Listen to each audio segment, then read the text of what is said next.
Commander Oliver of the Valerian fleet stood in the observation deck of Station Epsilon 7, watching the endless darkness of space. His blue skin reflected the pale light coming from the distant stars. He had been commanding this station for 15 years, but nothing interesting ever happened here. The station was old, forgotten, and mostly abandoned. Most of the advanced civilizations had moved on to newer, better stations long ago. Only a small crew remained to maintain the basic systems and watch for any unusual activity. Oliver walked through the empty corridors of the station, his footsteps echoing against the metal walls. His 4 eyes scanned everything around him, looking for problems that needed to be fixed. The station was falling apart slowly. Pieces of equipment broke down regularly, and the maintenance crew barely kept up with all the repairs. But today, Oliver decided to explore the lower sections of the station, areas that nobody visited anymore. As he walked deeper into the abandoned parts of the station, Oliver found something strange. There was a large machine standing alone in a small room. It looked very old and very broken. The machine had a curved metal body, and its surface was covered with rust and dirt. On the front there was a display screen, but it was so dark and damaged that Oliver could barely see anything on it. Next to the display there were several metal slots and buttons. Above the machine, there was a faded sign that read, "Galactic Vending Machine Refreshments for All Species." Oliver had heard stories about this machine. Long ago, when the station was new and full of life, this machine sold food and drinks to all the workers and visitors. Thousands of beings from different planets had used it every day. But something happened to the machine 100 years ago. Nobody knew exactly what went wrong, but one day it stopped working. Engineers from many different civilizations tried to fix it, but nothing worked. Eventually, everyone gave up. The machine became just another piece of useless equipment on an old station. The commander stared at the machine for a long time. He thought about all the technology his people had developed over thousands of years. His civilization could build ships that traveled faster than light. They could create computers that could think and learn. They could move planets if they wanted to. But they could not fix this old machine. It seemed impossible. Oliver was about to leave when he heard a sound. Someone was coming down the corridor. He turned and saw a human walking toward him. The human was tall and had brown hair. He wore a simple gray uniform with a small patch that identified him as an engineer. His name was David, and he had joined the station crew only a few weeks ago as part of a new program. The program was meant to help humans learn more about working in space and about alien cultures. David stopped when he saw the machine. His eyes became wide with interest. He walked closer to it and started examining it carefully. He looked at the rusty surface, the broken display, and the old buttons. He ran his fingers over the metal slots and tried to read the faded sign above the machine. "This is incredible," David said to Commander Oliver. "Do you know how old this machine is?" "About 100 years since anyone tried to use it," Oliver replied. "It has been broken for all that time. Many engineers have tried to repair it, but it is too damaged to fix." David smiled. He had a strange look in his eyes, like he was seeing something that nobody else could see. "Can I try to fix it?" he asked. Commander Oliver was surprised by this question. "Why would you want to try? All the advanced technology we have cannot fix it. Your species has only been in space for a few hundred years. You do not have the knowledge we have." "Maybe that is exactly why I can fix it," David said. "Sometimes when you think too much about a problem, you cannot see the simple answer. Let me try. I have some basic tools in my room. Give me one day and I will show you something interesting." Oliver did not believe that this young human could succeed where so many advanced beings had failed. But he was curious. He had nothing to lose by letting David try. Besides, the station was so boring that even a failed attempt would be more interesting than watching empty space all day. "Okay," Oliver said. "You have until tomorrow morning. But I warn you, many great engineers have tried before you." David nodded and ran back to his room to get his tools. Commander Oliver sat down on a metal bench near the machine and waited. He did not expect anything to happen. But something inside him hoped that maybe, just maybe, this human would surprise him. The next morning came quickly. David returned to the room with a small bag full of tools. But Oliver was shocked when he saw what was in the bag. There were simple tools like wrenches and screwdrivers. There was a tool that the humans called a flashlight. And there was something that Oliver had never seen used for repair work before. It was a roll of tape. Not special space tape or advanced technological tape. It was simple duct tape, the kind that humans had used for thousands of years to fix things. Oliver wanted to laugh. This human was going to use tape to fix a machine that the greatest technological minds in the galaxy could not repair. It seemed impossible and ridiculous. But David was already working. He was examining every part of the machine with his flashlight, looking carefully at every connection and every circuit. He was thinking like an engineer but also thinking like someone who simply wanted to solve a practical problem. David worked for several hours. He moved slowly and carefully, testing each part and understanding how the machine was supposed to work. Then he found the problem. A simple power coupling had come loose long ago. This caused the main power system to fail. Without power, nothing else in the machine could work either. It was such a simple problem, but because the machine was so old and complex, nobody had looked carefully enough to find it. David took out the duct tape and started to work. He secured the loose power coupling. He reinforced some of the damaged wiring. He used the tape to bridge a fractured circuit. His hands moved with confidence and skill. This was his expertise, this simple, practical work that solved real problems in the real world. Suddenly, the machine began to hum. The sound grew louder and louder. The faded display screen began to glow. Slowly, the glow became brighter and brighter until it filled the entire room with green light.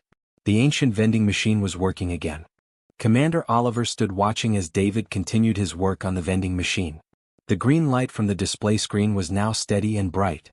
The machine was humming with a sound that had not been heard in 100 years. David wiped his hands on his uniform and smiled at the commander. But the work was not finished yet. There was much more to do to make the machine completely functional. David opened a small compartment on the side of the machine and looked inside. He could see many different parts and circuits. Some of them were corroded and broken. Some of them were covered with dust and dirt from 100 years of sitting and used. David took out his flashlight and examined each part carefully. He was looking for anything that might be damaged or broken. He was thinking about the problem in a way that was very different from how the advanced aliens thought about it. The Valerian engineers had tried to use complex computer systems to diagnose the machine's problems. They had scanned it with advanced technology and tried to understand it through mathematical calculations. But they had missed the simple, practical problems that were right in front of them. They had looked for complicated solutions to what was actually a simple problem. David pulled out a small notebook and started writing down everything he found. He made notes about which parts were loose, which connections were broken, and which circuits were damaged. He did not use any computer to help him.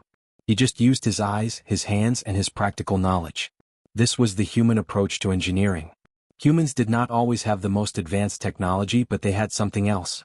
They had the ability to see problems in a simple way and find practical solutions. As David worked, other members of the station crew began to gather. News had spread quickly that a human was trying to fix the ancient vending machine. Some of the crew members were curious. Some of them were skeptical. But all of them came to watch. There was a Valerian technician named Kess. There was a robot from the manufacturing sector.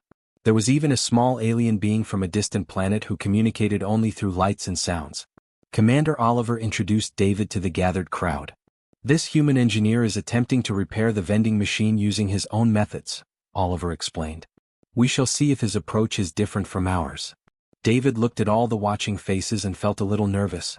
But he did not let that stop him. He was confident in his work and his knowledge. He had fixed thousands of machines throughout his life. This one was just older and more complicated than most, but the basic principles were the same. David took out more tools from his bag. He had a small hammer for gentle tapping. He had oil for lubricating rusty joints. He had wire strippers and connectors for the electrical systems. And he had his roll of duct tape. The duct tape was his secret weapon. Throughout human history, duct tape had been used to fix almost anything. It could hold things together, seal connections, and provide temporary solutions to immediate problems. The technician Kess watched carefully as David worked. "Why are you using such primitive materials?" Kess asked. Her voice showed doubt and confusion. "We have advanced synthetic materials that are far superior to that tape." David smiled and explained his thinking. "Sometimes simple is better," he said. "This tape is flexible, strong, and it works. It does not need complex installation or special tools. I can use it right away to fix the immediate problems. Once the machine is working again, we can replace the temporary fixes with better materials if we want to." This was the key difference between the human approach and the approach of the advanced civilizations. Humans were practical problem solvers. They did not always need the best materials or the most advanced technology. They just needed something that would work quickly and effectively. They would rather have a working solution now than wait for a perfect solution later. David started working on the power coupling that was the main problem. He cleaned away the rust and corrosion with a small brush. He applied some oil to help loosen the tight connection. Then he carefully tightened it back into place. The connection was now secure. Power could flow through the system again. Next, David worked on the wiring that carried electricity throughout the machine. Some of the wires were damaged and could not carry power safely. David used his wire strippers to cut away the damaged sections. Then he connected the good pieces together and used the duct tape to insulate and protect the connections. His work was careful and precise. Every connection was secure. Every piece was in its proper place. The robot from the manufacturing sector made strange sounds as it watched David work. The sounds seemed to indicate approval or interest. Even the small alien being with the lights and sounds seemed fascinated by the human's approach. They had never seen an engineer work this way before. It was different from anything they had experienced. David worked for several more hours. He strengthened the circuit relay with duct tape. He secured loose connections throughout the machine. He replaced damaged parts with new pieces from his toolkit. Every action had a purpose. Every repair made the machine more likely to work properly. Finally, David took a step back and examined his work. He had used only basic tools and simple materials. There was duct tape visible on several parts of the machine. It looked crude compared to the advanced technology that the Valorians and other aliens were familiar with. But David believed it would work. "I think it is ready," David said to Commander Oliver. "We can try to turn it on now." Oliver walked forward and pressed a button on the machine's control panel. For a moment nothing happened. Then the humming sound began again. This time it was different. It was steady and strong. The green light on the display screen grew brighter. The machine was waking up after 100 years of silence. All the watching crew members stood in amazement. The human engineer had done what the greatest minds in the galaxy could not do. He had fixed the ancient machine using nothing but practical knowledge and simple tools. The vending machine came to life with a sound that had not been heard in 100 years. The humming grew louder and stronger as electricity flowed through its systems for the first time in a century. The green display screen brightened until it was almost blinding. Commander Oliver and all the crew members who had gathered around stood completely still, watching in silence. They could not believe what they were seeing. David stepped back from the machine and crossed his arms over his chest. A proud smile was on his face. He knew his work had been successful. The machine was no longer a useless piece of broken equipment. It was alive again, ready to serve its original purpose of providing food and drinks to anyone who needed them. The display screen flickered several times and then text began to appear on it. Words formed slowly, as if the machine was remembering how to communicate after such a long sleep. The text said, "Welcome to your Galactic vending machine. Please select your item." Below the message, a menu appeared showing different kinds of food and drinks that were available inside the machine. Commander Oliver walked closer to the display and examined it carefully. He could see items listed that came from different planets and different civilizations. There were crystalline candies that sparkled like tiny gems. There were nutrient bars made from materials that had not existed for 50 years. There were beverages in sealed containers that glowed with soft colors. Some of the items in the machine had come from civilizations that no longer existed. This ancient machine held treasures from the history of the galaxy. "This is remarkable," said Kess, the Valorian technician. She was still holding her advanced scanning device, but she had stopped using it. "The machine has preserved its contents perfectly. Everything inside is still in good condition, even after 100 years. David nodded. "The sealed containers protected the items from decay," he explained. "As long as the machine kept everything at the right temperature and pressure, nothing would go bad. It was designed to work for a very long time." The small alien being with the lights made a series of bright flashes. Even though nobody could understand what the alien was saying, it was clear from the pattern of the lights that it was excited and impressed. The robot from the manufacturing sector made a sound that seemed like applause or approval. Commander Oliver reached into his pocket and took out a credit chip. This was a small device that contained currency that could be used anywhere in the galaxy. He held it up to a sensor pad on the machine's front. The sensor recognized the credit chip immediately. A soft beeping sound came from the machine, and the display changed to show the price of different items. "I want to try one of the ancient beverages," Oliver said. He looked at the menu and selected an item called Crystalline Star Juice. The name sounded interesting and mysterious. According to the display, this drink had not been produced for over 75 years. The civilization that made it had disappeared long ago. Oliver pressed the button to select the item. The machine made a series of clicking and whirring sounds. Inside the machine, mechanical arms began to move. They had not moved in 100 years, but they still worked perfectly. The arms moved through the shelves of items inside the machine and found the container with the crystalline star juice. They picked it up carefully and moved it toward the dispensing slot at the bottom of the machine. A moment later, a small container dropped into the collection tray at the bottom of the machine. The container was beautiful. It was made of clear material, and inside the container, a liquid that glowed with a soft blue color swirled around. The liquid seemed to have its own light source. Oliver reached down and took the container from the collection tray. He held it up to the light and examined it carefully. The drink looked exactly as it must have looked 75 years ago when it was first placed inside the machine. The glow of the liquid was mesmerizing. Oliver carefully opened the container and took a small sip. His 4 eyes widened with surprise. The taste was incredible. It was cold and refreshing. It had flavors that were both sweet and spicy at the same time. There was something magical about drinking something that had been preserved for so long. It was like tasting a piece of history. "This is impossible," Oliver said softly. "This drink should have lost its flavor long ago. It should have become stale. But it tastes perfect as if it was just made." David smiled. "The machine did exactly what it was designed to do," he said. "It preserved everything perfectly. That is the real engineering achievement of this machine. Whoever built it 100 years ago knew that it would need to keep things fresh for a very long time. They built it well." Other crew members wanted to try the machine as well. The robot requested a nutrient bar that was designed for mechanical beings. Kes selected a crystalline candy that sparkled like a jewel.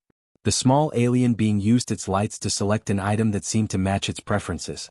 Each time someone made a selection, the machine responded perfectly. The mechanical arms moved smoothly. The items were dispensed without any problems. Everything worked exactly as it was supposed to work. Word spread quickly throughout the station. Within an hour, more crew members came to see the working vending machine. Some of them had never seen it operate before. The oldest crew members who had worked on the station for many years remembered when the machine was broken. They were amazed to see it working again. David watched all this activity with quiet satisfaction. His simple approach had worked. The duct tape had held everything together. The practical fixes had restored the machine to full function. He had proven that sometimes the simplest solution was the best solution. Sometimes the most advanced technology was not needed to solve a problem. Sometimes all you needed was knowledge, skill, and the willingness to try something different. Commander Oliver approached David and put a hand on his shoulder. "You have done something remarkable today," the commander said. "You have brought something back to life that everyone else thought was dead. This is true engineering." David felt proud and happy. He had not just fixed a machine. He had shown an entire space station that there was value in practical, simple approaches to solving problems. The news about the repaired vending machine spread across the galaxy faster than anyone expected. Within just a few days, messages started arriving at Station Epsilon 7 from different planets and civilizations. They all wanted to know more about how David had fixed the ancient machine. They all wanted to understand the human approach to engineering that had succeeded where advanced technology had failed. Commander Oliver received a communication from the Valerian High Council on the main planet. The council members were very interested in what had happened. They sent a message asking David to explain his methods in detail. They wanted to know how a young human engineer could solve a problem that had defeated the greatest minds in Valerian history. David recorded a video message explaining his work. He showed how he had examined the machine carefully. He explained how he had found the simple problem that everyone else had missed. He talked about using basic tools and practical solutions instead of complex technology. He demonstrated how the duct tape had held the machine together while the internal systems powered up again. The video message was uploaded to the galaxy-wide communication network. Within hours, it had been viewed millions of times. Engineers from hundreds of different civilizations watched it. Scientists studied it. Technicians analyzed every step of David's work. And slowly, something began to change in how the advanced civilizations thought about engineering and problem-solving. A message arrived from the Zillion Empire, a civilization that was even more advanced than the Valorians. They had a massive research facility that had stopped working 3 years ago. The facility was so complex that their best engineers could not figure out what was wrong. They asked if David would be willing to come and examine it. They offered him a large payment and promised him the best working conditions. David accepted the invitation. He traveled to the Zillion Empire and arrived at their research facility. It was enormous, stretching across several kilometers. Inside, there were thousands of machines and computers working together. But something was causing the entire system to fail. The Zillion engineers had tried everything they could think of, but nothing worked. David spent 3 days examining the facility. He did not use any advanced scanning equipment. He did not consult with the Zillion engineers about their theories. Instead, he walked through the facility and looked at everything carefully. He touched things. He listened to the sounds the machines made. He watched how different parts of the system interacted with each other. On the fourth day, David found the problem. It was a simple air filter that had become clogged with dust. This filter was supposed to keep the cooling system clean. When it became blocked, the cooling system could not work properly. This caused the entire facility to overheat and shut down. It was such a simple problem, but because the system was so complex and advanced, nobody had thought to check something as basic as an air filter. David cleaned out the air filter and replaced it with a new one. Within an hour, the entire research facility came back to life. Machines hummed. Computers started working again. The zillion engineers were shocked and amazed. They had failed to fix the problem because they were looking for a complicated solution to what was actually a very simple problem. News of this success spread even faster than the news about the vending machine. Now the advanced civilizations began to realize something important. Humans had a different way of thinking about problems. Humans looked for simple, practical solutions first. They did not assume that everything had to be complicated. This approach often worked better than trying to use advanced technology to solve every problem. Messages started arriving from civilizations across the galaxy. They all wanted human engineers to help them with problems they could not solve. Some wanted help with broken machines. Some wanted advice on how to design systems better. Some just wanted to learn the human approach to engineering. David was no longer the only human engineer in demand. Other humans with engineering skills started receiving invitations from alien civilizations. Some humans went to the Valerian Empire. Some went to the Zillion Empire. Some went to smaller civilizations and space stations throughout the galaxy.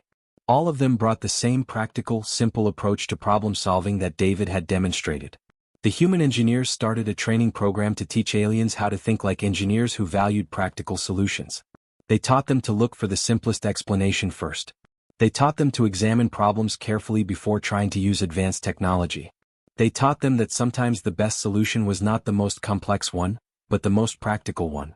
Universities on different alien planets started creating classes about human engineering methods. Scientists began writing papers about the human approach to problem solving. Researchers studied how human brains thought differently about technical problems. They discovered that humans had an advantage. Humans had evolved on a planet with limited resources. Throughout their history, humans had learned to make do with what they had. They had learned to fix things with simple materials. This had shaped the human mind to think practically and creatively about solving problems. Commander Oliver watched all of this development with great interest. He saw how one simple act of fixing an old vending machine had created a wave of change across the entire galaxy. He thought about how often advanced civilizations became so focused on technology that they forgot about simple, practical thinking. David returned to Station Epsilon 7 after several months of traveling and helping different civilizations. When he arrived, Commander Oliver greeted him as a hero. The entire crew gathered to welcome him home. The vending machine was still working perfectly in the corner where they had found it. The duct tape was still visible on several of its parts. "You have changed how the galaxy thinks about engineering," Oliver told David. "You have shown us that practical knowledge is just as valuable as advanced technology. Perhaps more valuable." David smiled and looked at the old vending machine. "I just fixed a machine," he said. "I did not know it would change anything. I just wanted to solve a problem." But the truth was that David had done much more than that. He had proven that humans had something special to offer. He had shown the galaxy that sometimes the simplest solution was the best solution. And that simple fact had created a ripple effect that would change civilization forever. 1 year had passed since David first fixed the ancient vending machine on Station Epsilon 7. During this year, he had traveled to many different planets and civilizations. He had helped solve hundreds of engineering problems. He had taught countless aliens about the human approach to practical problem solving. He had become famous throughout the galaxy. But now, David decided it was time to return home to the station where it all began. The transport ship descended toward Station Epsilon 7 slowly and carefully. David looked out the window and saw the station growing larger as he approached. It looked the same as it had a year ago, but he knew that things had changed inside. The station had become a place of importance and interest. Many visitors came there now, not just to work, but to see the famous vending machine that had started a revolution in how the galaxy thought about engineering. Commander Oliver was waiting for David when he stepped out of the transport ship. The commander looked older now, but his 4 eyes were bright with happiness and pride. He embraced David in the way that Valorians did, with both arms crossed over his chest. "Welcome home, David," Oliver said. "We have been waiting for you." The station has changed much since you left. David followed Commander Oliver through the corridors of the station. As they walked, David noticed many differences. There were new signs on the walls. There were plaques and displays explaining the history of the vending machine. There were viewing areas where visitors could come and see the machine. The station had become a kind of museum dedicated to the achievement of practical engineering. When they reached the room where the vending machine stood, David stopped and stared. The machine had been carefully restored and maintained. All the rust had been removed. The display screen was bright and clear. But something special had been done to preserve the human approach that had fixed it. A transparent panel had been installed around the machine, protecting it from damage. And beneath this panel, the duct tape that David had used was still visible. It had been preserved as a symbol of human ingenuity and practical thinking. David walked closer to examine the machine. A small plaque on the wall explained what had happened. It told the story of how a human engineer had used simple materials and practical knowledge to fix a machine that had been broken for 100 years. The plaque explained how this achievement had changed how the galaxy thought about engineering and problem-solving. "We wanted to preserve this exactly as you left it," Oliver explained. "The duct tape is the most important part. It represents your approach. It shows that sometimes simple is better than complex. It shows that practical thinking can solve impossible problems." David felt emotional looking at the machine. He remembered the day he had worked on it, not knowing that his simple actions would have such big consequences. He remembered the doubt in people's faces. He remembered the moment when the machine came to life.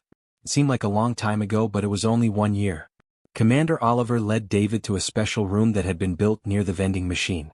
Inside the room, there was a large computer screen and comfortable seating. "This is the Human Engineering Center," Oliver explained. "We have created this place to teach visitors about your methods and your approach to problem solving. We show videos of your work.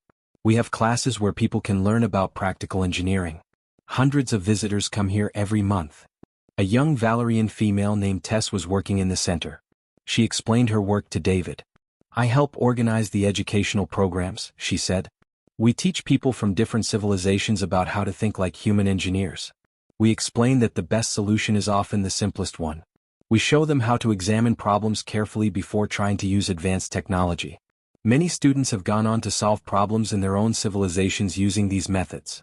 Over the next few days, David spent time meeting with all the people who worked at the station. He met with maintenance workers who had learned to use practical approaches in their daily work. He met with young engineers from different planets who had come to study at the Human Engineering Center. He met with scientists who were researching how human brains thought differently about technical problems. David also spent time simply sitting and watching people use the vending machine. Visitors from all over the galaxy came to see it and to use it. Some people wanted to purchase the ancient items inside. Some people just wanted to touch the machine and feel connected to the achievement that had changed the galaxy. The machine was no longer just a piece of equipment. It had become a symbol of something important and meaningful. One evening, David sat alone in front of the vending machine. He thought about his life before all of this happened. He had been just another human engineer doing his job trying to fix things. He had not known that fixing one old machine would lead to all of this. He had not known that his practical approach would change how an entire galaxy thought about problem solving. Commander Oliver found David sitting there and joined him. They sat together in silence for a while, watching the display screen of the machine glow softly in the darkness. "What are you thinking about?" Oliver finally asked. "I am thinking about how one simple act can create such big changes," David replied. "I just wanted to fix a broken machine. I did not expect any of this." "That is the nature of great achievements," Oliver said. "They often begin with simple actions performed by people who just want to solve a problem. You did what you believed was right and it changed everything." David stood up and walked to the transparent panel that protected the machine. He looked at the duct tape preserved beneath the glass. To many people in the galaxy, duct tape had become a symbol of human wisdom. It represented the idea that practical solutions were valuable. It represented the human ability to solve problems with what was available, rather than waiting for perfect conditions. "The legacy is not really about me," David said. "It is about showing that there is value in practical thinking. It is about proving that simple solutions can work. It is about humans proving that we have something valuable to offer to the galaxy." Commander Oliver nodded. "You are right," he said. "This machine and this station will always remind the galaxy of that lesson.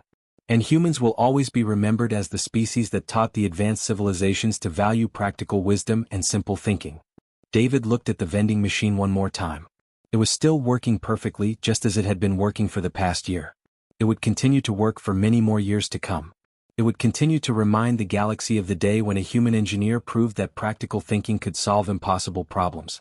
And humanity's place among the stars had been secured not through weapons or military power, but through ingenuity, practical knowledge, and the simple power of duct tape.